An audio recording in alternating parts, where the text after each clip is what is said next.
The doctor began as agitator, then he became popular leader. He continued to go further, and now he's Ghana's prime minister. Ghana is the name. We wish to proclaim we will be jolly and merry and gay. The 6th of March, Independence Day. Welcome to another exciting episode right here on Bambini. Like I promised you last week, we are still here in March and therefore on the Ghana, our happy home.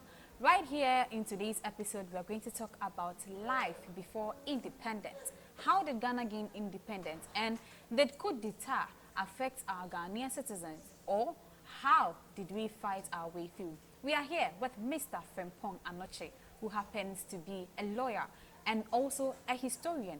He is therefore endowed in all these, and we are privileged to have him on our set. I'm not here alone. I'm here with my beautiful girls, Princess, Irama, and Erica. I know you would really enjoy today's episode, so stay glued. We are going for a quick commercial break. We will be right back.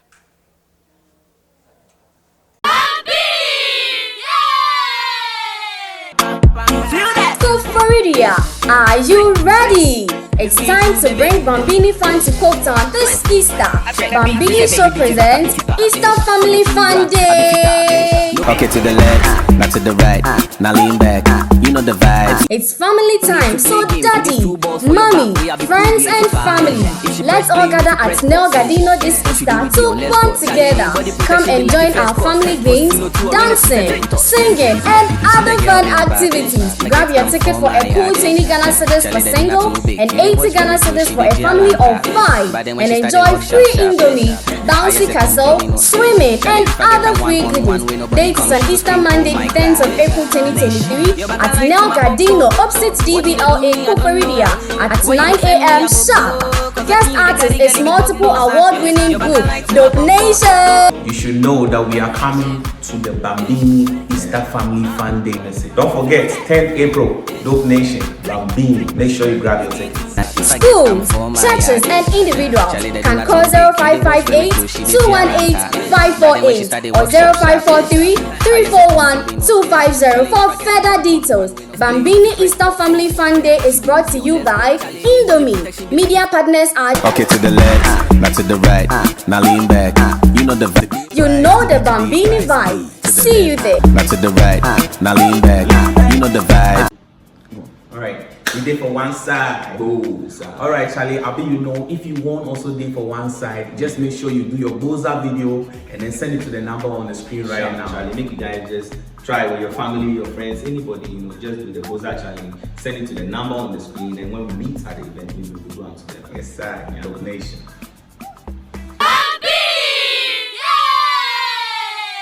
Welcome back from that quick commercial break. I still respond to Abina Ahunye, and you're watching Bambini to the World.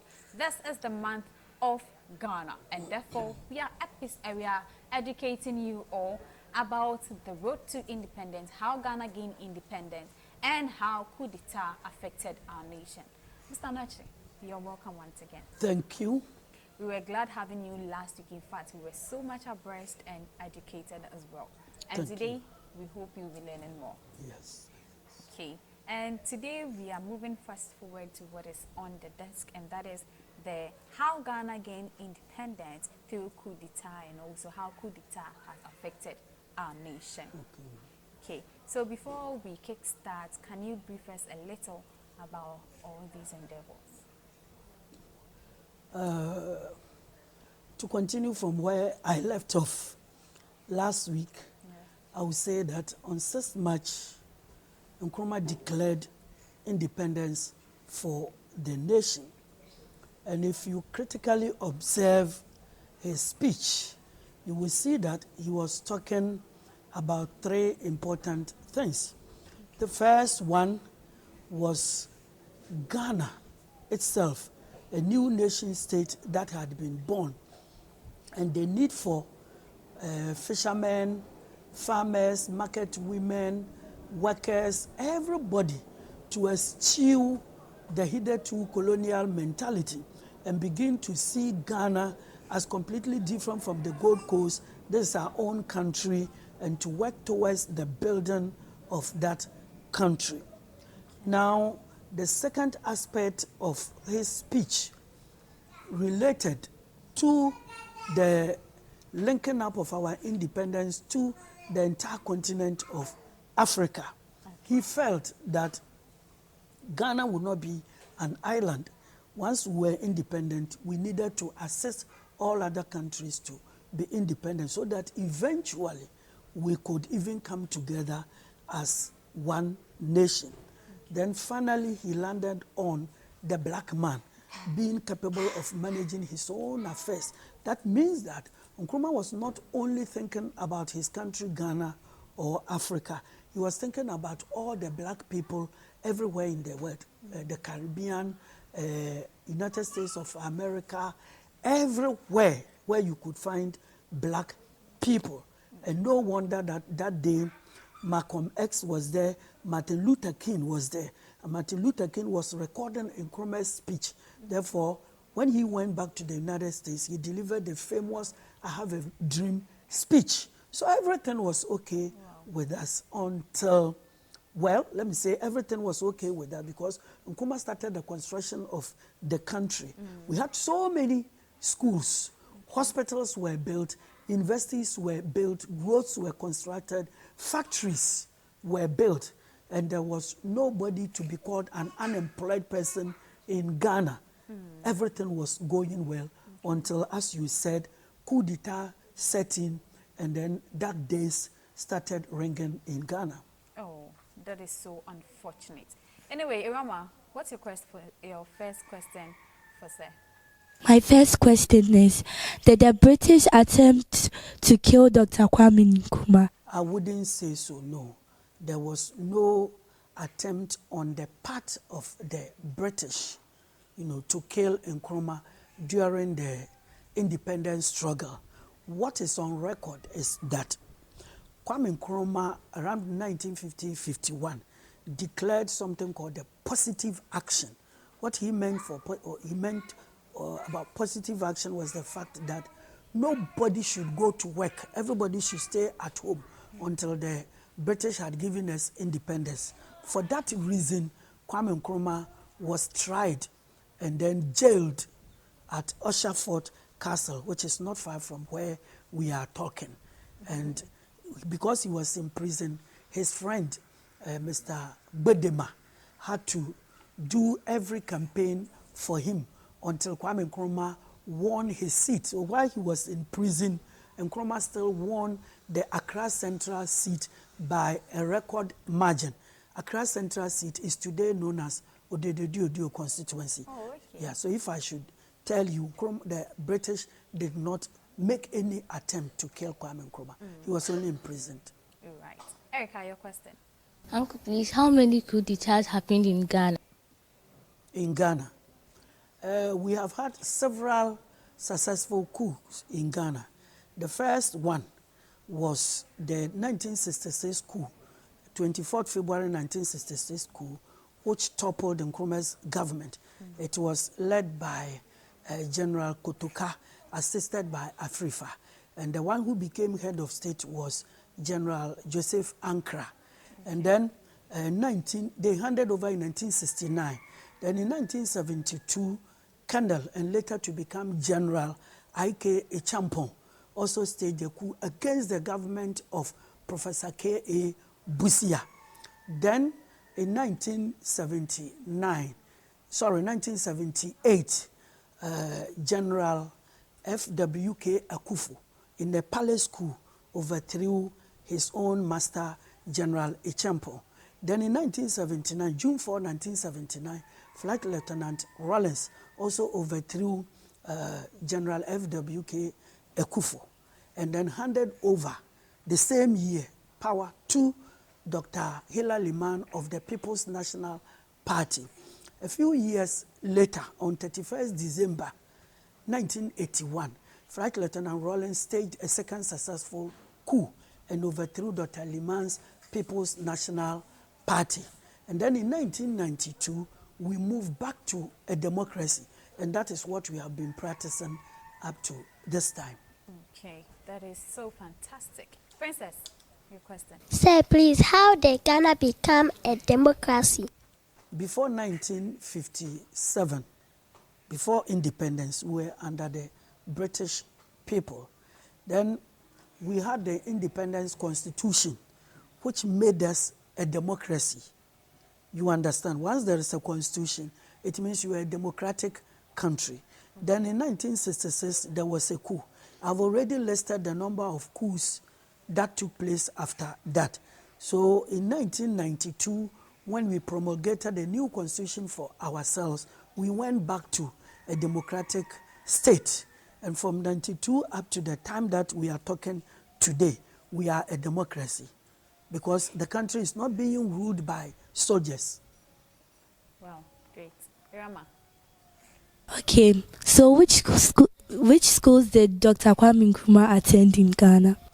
In Ghana, he started life just as you also did, very tiny, and so he had to go to class 1, and that was the Hafasini Roman Catholic Primary School. And from there, he continued at the middle school, the same town, Hafasini. And then from there, he taught in the same school as a people teacher after completing Standard 7. Then he gathered some money and continued his education at Achimota College, now Achimota Senior High School. Okay. So these are the two main schools he attended. But let me also add that Kwame Nkrumah wanted to be a Catholic priest. So he spent some time at Elmina. Is it a Roman father? Yes, he wanted to be a Roman Catholic priest. So he trained as a priest at Elmina Seminary. But he felt that the need to serve the country was bigger than the need to serve the church. So he abandoned that idea and then ultimately traveled to the United States of America for university education at Pennsylvania University and then Lincoln University. Okay, great. Was there somebody that Kwame Nkrumah looked up to when he was a little boy? Yes, certainly. When Nkrumah was young, at that time, the greatest African was a man called James Kwejir Agri. Have you heard his name before? Yes. What do you know about Agri before I continue? Okay, I heard that he made a statement that if you educate a man, you educate an individual, but if you educate a woman, you educate the whole nation. So that was Agri of Africa. During Agri's time, what was happening was that our parents felt that a woman's place is always the kitchen. And so they would pay money, spend time to educate the boys. And you at early morning, they would wake you up. Won't you go and fetch water? Won't you go and clean the bowls in the kitchen? And the girl will work 24 hours a day, as if she was not a human being. But Dr. Agri felt that because children are closer to their mothers more than their fathers, it was important to give better attention and greater education to girls so that they would impart this one when they grew up to their children, and that would ultimately benefit the nation. Kwame Nkrumah knew all this from Agri. So Nkrumah learned from Agri. It was Nkrumah Agri who helped the Governor Gogesbeck, to build the first co-educational institution in Ghana, Chimota School. Before then, Infantipim School and others were all boys' schools and no girls' school. So Agri promoted female education, and Kwame Nkrumah saw this and he liked Agri. And Agri spoke like, have you heard Nkrumah's speech on Independence Day before? At long last, that was the way Agri spoke.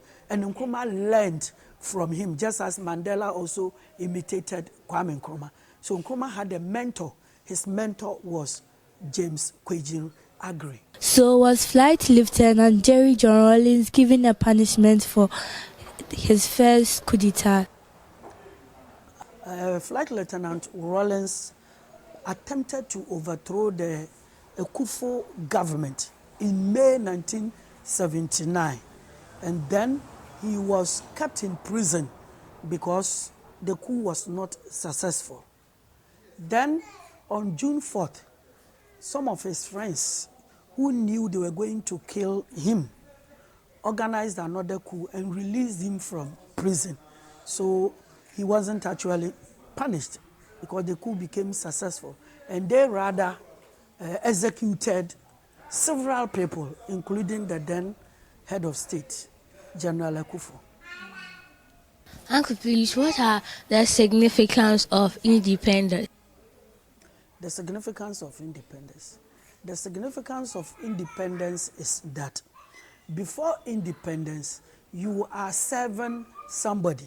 So in the case of Ghana, before independence, we were under the British. And it meant that all the cocoa, gold, manganese, bauxite, diamond, timber, everything we were producing were not for the country, but for the British people. And so we didn't have development because the things here were exported outside, and the money that we got belonged to the British government. And that means after independence, you control your own economy, you control your money. So that is one privilege of having independence. Second, before independence, you would not be able to tell the the colonists to build schools for you. You can't force them to develop your country, to build factories. You cannot force them.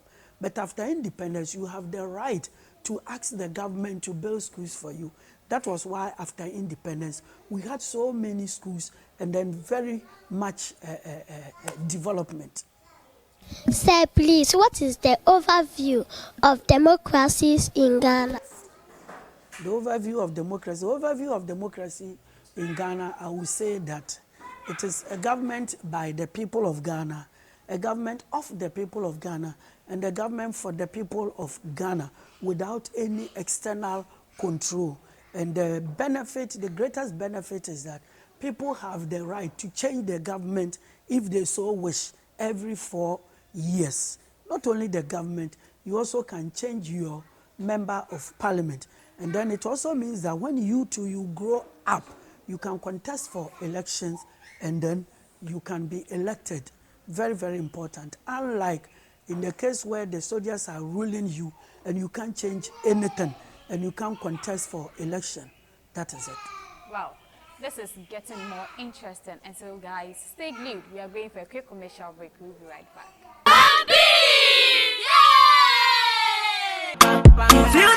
Florida, are you ready? It's time to bring Bambini Fun to Cape Town this Easter. Bambini Show presents Easter Family Fun Day. Okay, to the left, not to the right. Now lean back, you know the vibes. It's family time, so daddy, mommy, friends and family. Let's all gather at Nel Gadino this Easter to bond together. Come and join our family games, dancing, singing and other fun activities. Grab your ticket for a cool 20 Ghana cedis for single and 80 Ghana cedis for a family of 5 and enjoy free Indomie, bouncy castle, swimming and other free goodies. Dates on Easter Monday, the 10th of April 2023 at Nel Gadino, opposite DBLA Cooperia at 9 a.m. sharp. Guest artist is multiple award-winning group, Dope Nation. You should know that we are coming to the Bambini Easter Family Fun Day. Don't forget, 10th April, Dope Nation, Bambini. Make sure you grab your tickets. Schools, churches, and individuals can call 0558-218-548 or 0543-341-250 for further details. Bambini Easter Family Fun Day is brought to you by Indomie. Media partners are Okay, to the left, not to the right.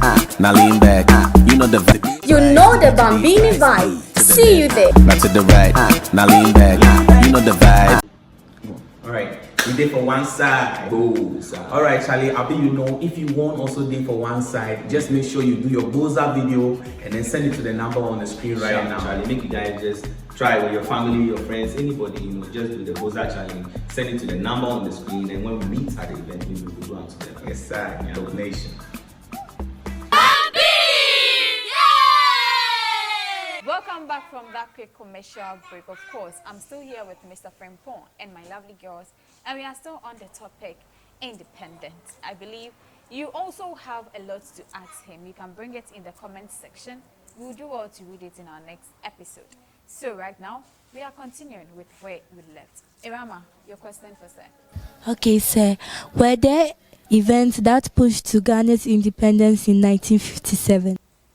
Yes, there were very serious events that pushed us to get our independence. But the most important ones can be said to be two, which occurred in 1948. In 1948, the soldiers, Ghanaian soldiers who had returned from the Second World War, having helped the British to fight Nazi Germany, organized a march to Osu Castle, Christianborg Castle, to present a petition to the governor because they wanted their, today you call it ex gratia, to be paid them, having fought alongside the British, many of them maimed, many killed, and then jobless. So they wanted money for themselves or for the families of those who were killed. Okay. When the soldiers got to the Osu Crossroads, Christianborg Crossroads, the white people opened fire on them because they would not allow them to go and see the governor. And 3 of their leaders died. Sergeant Ajete died, Lamte, and then Corporal Atipo. The 3 of them died. And this thing spread everywhere in the country. So there were troubles in the country. And that helped the country to get independence because the colonial masters felt that those responsible for all that took place were Kwame Nkrumah and his people. So they arrested them. And the people of Ghana too stood behind Kwame Nkrumah and his friends. And that pushed the British to seek an alternative way of ruling the people of Ghana. That is, including us, and eventually making us to get independence. The second problem, the second thing that happened was a man, a chief of Osu, who also staged a boycott. You understand? He staged a boycott of European goods, that nobody should buy European goods. So the Europeans were so worried that it forced them to leave the country and give us independence. Does it mean there were nothing like importing and also bringing in of foreign materials anymore? The goods were brought by these Lebanese, Syrians, and then British. These traders brought the goods. At that time, Ghanaians were not being given import license. Only white people, foreigners, had import license to bring goods. And so when our people got angry that the prices of the goods were just too much, they decided to boycott the purchase of European and then Syrian and Lebanese goods. Okay. And there was so much trouble in the country that the British felt they had to give us our freedom. The chief was called Ni Kwabena Boni II, the one who organized the boycott. Uncle, please, were there some events that sought to delay the independence? Yeah, a few events also sought to delay our independence because, there was the 1951 election. Kwame Nkrumah won, and he should have been made the prime minister, and then the British should have left us on our own. But they rather made him leader of government businesses, and the British continued to remain here and told us that they wanted us to try ourselves again, whether the CPP and Kwame Nkrumah were that popular enough. They were just delaying, buying time. So there was another election in 1954, which was won by Kwame Nkrumah. Okay. And still the British would not be satisfied. So 3 years later, another election until they gave us our independence. So they sought to delay us because they felt that the country was so rich and they felt they had to stay here and make a lot of money out of us. Yeah. What businesses were they classifying as the government businesses? Oh, government business. Yeah. You see, we had ministers, and at that time, the ministers were largely foreigners, British people. But after the 1951 elections, the CPP members, some of the CPP members also became ministers. Okay. But because we were still under the British people, Nkrumah could not be fully classified as the leader. It was still Queen Elizabeth who was ruling us. But they will use him as the head of every business the British were doing in Ghana. So they called him the leader of government businesses. And then later he was promoted to become the prime minister. That is the head of all the ministers. Then in 1960, on the Republic Day, you remember the Republic Day, 1st July 1960, Nkrumah made sure every white man would leave the government of Ghana. Then he would make himself the president. Okay. And then there would be no governor general, there would be no Queen Elizabeth. That is it. Okay. Uncle, please, why was Nkrumah called Osajifo? Very good question.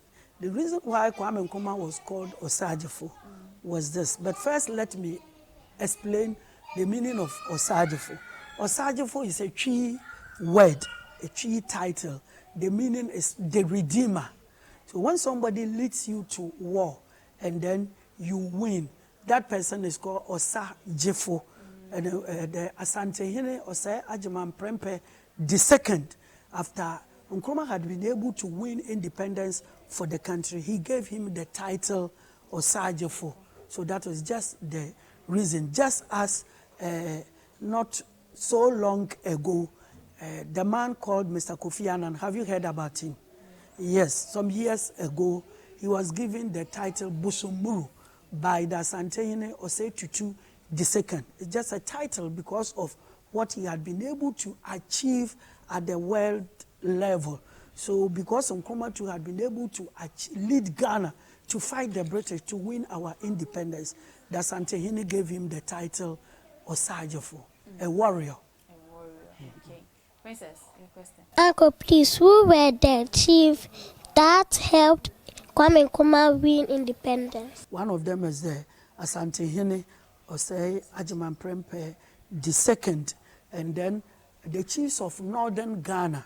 They also helped Kwame Nkrumah a lot because the British people said that until the whole nation had agreed to become independent, they would not give independence to a section of us and no independence at all. And Kwame Nkrumah traveled everywhere in the country to promote the idea of independence. And then the northern chiefs supported Kwame Nkrumah. If the northern chiefs had disagreed, there wouldn't have been independence. And that was one of the reasons why on 6 March 1957, Kwame Nkrumah wore Batakari, that is the northern smock, in appreciation for what the northerners had done for him and for the whole country.